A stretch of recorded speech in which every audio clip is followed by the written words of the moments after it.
Capítulo 44. En la casa de César.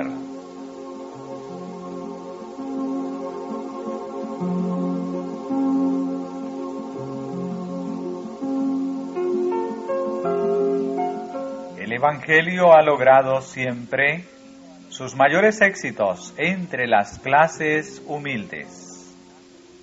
No sois muchos sabios según la carne, no muchos poderosos, no muchos nobles. No cabía esperar que Pablo, pobre y desválido preso, fuese capaz de atraer la atención de las clases opulentas y aristocráticas de los ciudadanos romanos, a quienes el vicio ofrecía todos sus halagos y los mantenía en voluntaria esclavitud. Pero entre las fatigadas y menesterosas víctimas de la opresión, y aún de entre los infelices esclavos, muchos escuchaban gozosamente las palabras de Pablo, y en la fe de Cristo hallaban la esperanza y paz que les daban aliento para sobrellevar las innumerables penalidades que les tocaba en suerte.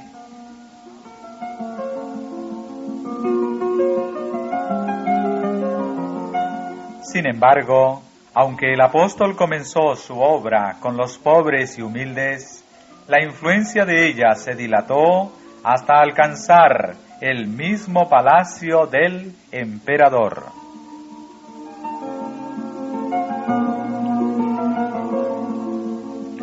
Roma era en ese tiempo la metrópoli del mundo. Los arrogantes césares dictaban leyes a casi cada nación de la tierra. Reyes y cortesanos ignoraban al humilde nazareno o le miraban con odio y escarnio. Y sin embargo, en menos de 2 años el Evangelio se abrió camino desde la modesta morada del preso hasta las salas imperiales. Pablo estaba encarcelado como un malhechor, pero la palabra de Dios no está presa.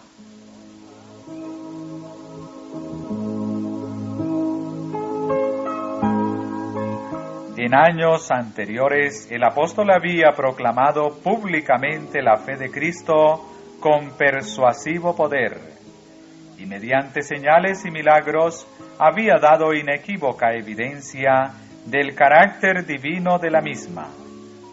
Con noble firmeza se había presentado ante los sabios de Grecia, y por sus conocimientos y elocuencia había silenciado los argumentos de los orgullosos filósofos. Con intrépida valentía se había presentado ante reyes y gobernadores para disertar sobre la justicia, la temperancia y el juicio venidero, hasta hacer temblar a los soberbios gobernantes, como si ya contemplaran los terrores del día de Dios.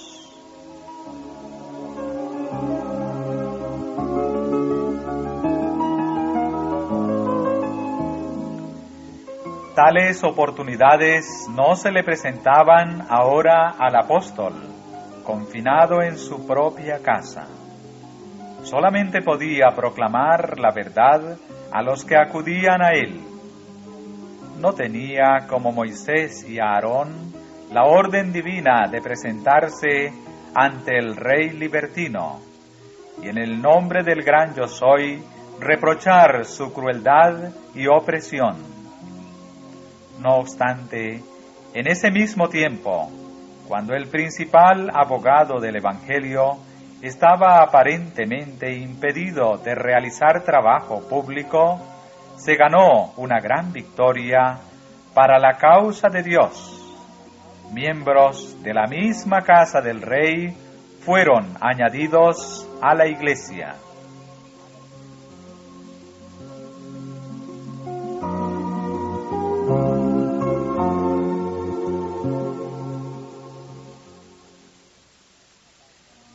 En ninguna parte podía existir una atmósfera más antagónica hacia el cristianismo que en la corte romana. Nerón parecía haber borrado de su alma el último vestigio de lo divino y aún de lo humano, y llevar la misma estampa de Satanás. Sus asistentes y cortesanos eran en general del mismo carácter, crueles, degradados y corrompidos. Según todas las apariencias, sería imposible para el cristianismo abrirse paso en la corte y palacio de Nerón.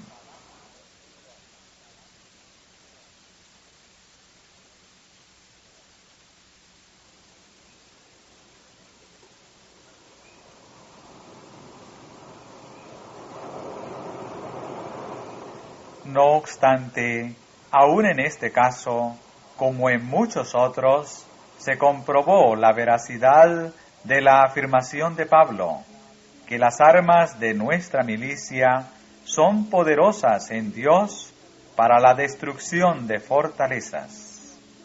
Aún en la misma casa de Nerón fueron ganados trofeos para la cruz.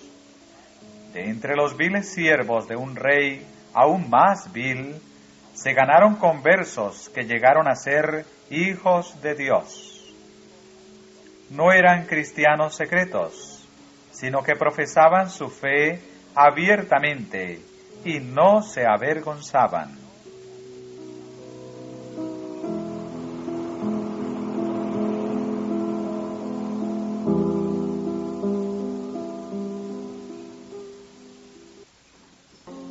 ¿Y por qué medios alcanzó entrada y se abrió paso el cristianismo, donde su misma admisión parecía imposible? En su epístola a los Filipenses, Pablo atribuyó a su propio encarcelamiento el éxito alcanzado en ganar conversos a la fe en la casa de Nerón. Temeroso de que se pensara que sus aflicciones podrían haber argüido que sería inútil llamar al arrepentimiento y fe en Cristo a los siervos de Nerón, sometidos como estaban a terribles tentaciones, rodeados por formidables obstáculos y expuestos a una enconada oposición. Aun cuando pudieran convencerse de la verdad, ¿cómo podrían obedecerla? Pero Pablo no razonó así. Por la fe presentó el Evangelio a esas almas, y entre los que oyeron hubo algunos que decidieron obedecer a cualquier costo. No obstante los obstáculos y peligros, aceptaron la luz y, confiando en que Dios les ayudaría, dejaron que su luz iluminara a otros.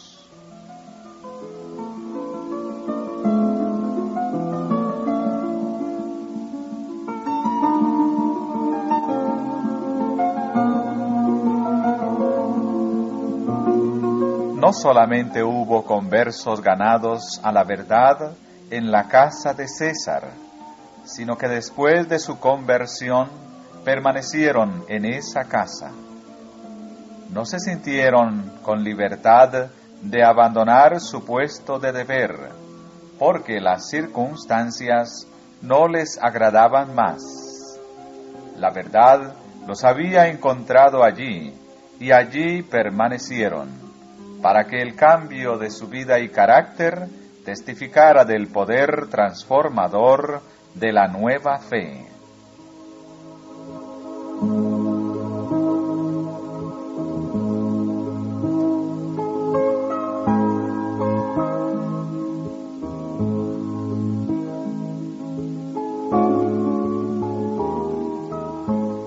Se sienten algunos tentados a presentar sus dificultades como excusa para no testificar en favor de Jesús.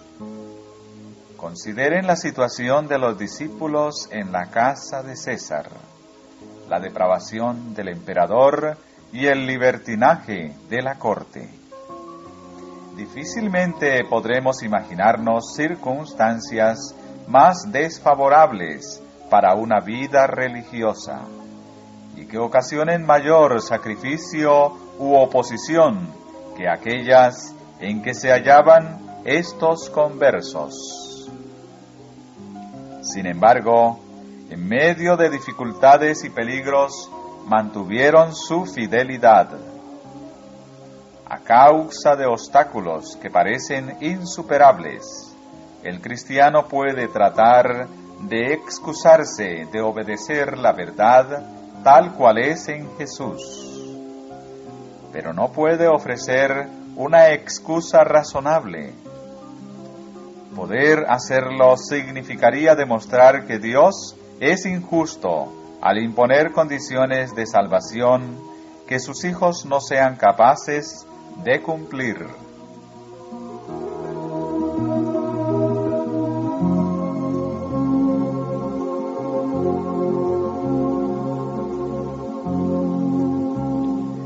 Aquel cuyo corazón está resuelto a servir a Dios encontrará oportunidades para testificar en su favor.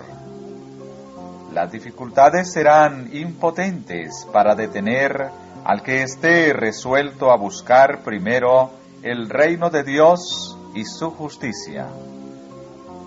Por el poder adquirido en la oración y el estudio de la palabra, buscará la virtud y abandonará el vicio. Mirando a Jesús, el autor y consumador de la fe, quien soportó la contradicción de los pecadores contra sí mismo, el creyente afrontará voluntariamente y con valor el desprecio y el escarnio.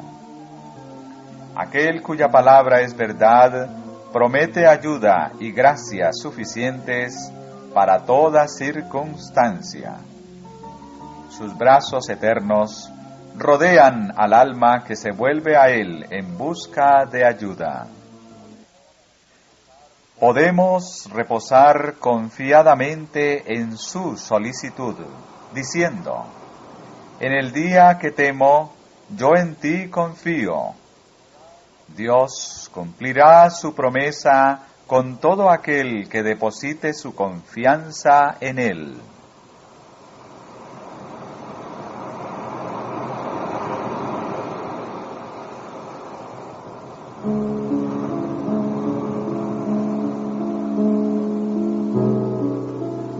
Por su propio ejemplo, el Salvador ha demostrado que sus seguidores pueden estar en el mundo y con todo no ser del mundo.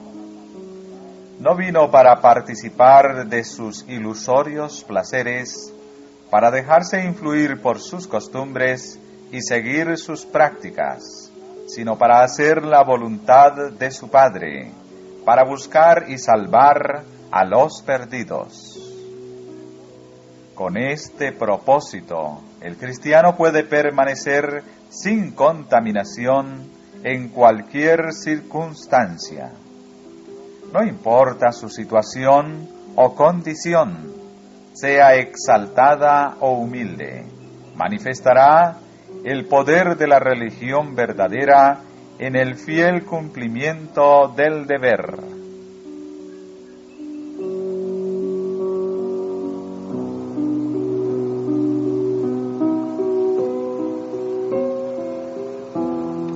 No es fuera de la prueba, sino en medio de ella, donde se desarrolla el carácter cristiano. Expuestos a las contrariedades y la oposición, los seguidores de Cristo son inducidos a ejercer mayor vigilancia y a orar más fervientemente al poderoso auxiliador. Las duras pruebas soportadas por la gracia de Dios desarrollan paciencia, vigilancia, fortaleza y profunda y permanente confianza en Dios. Este es el triunfo de la fe cristiana que habilita a sus seguidores a sufrir y a ser fuertes, a someterse y así conquistar, a ser muertos todo el día y sin embargo vivir, a soportar la cruz y así ganar la corona de gloria.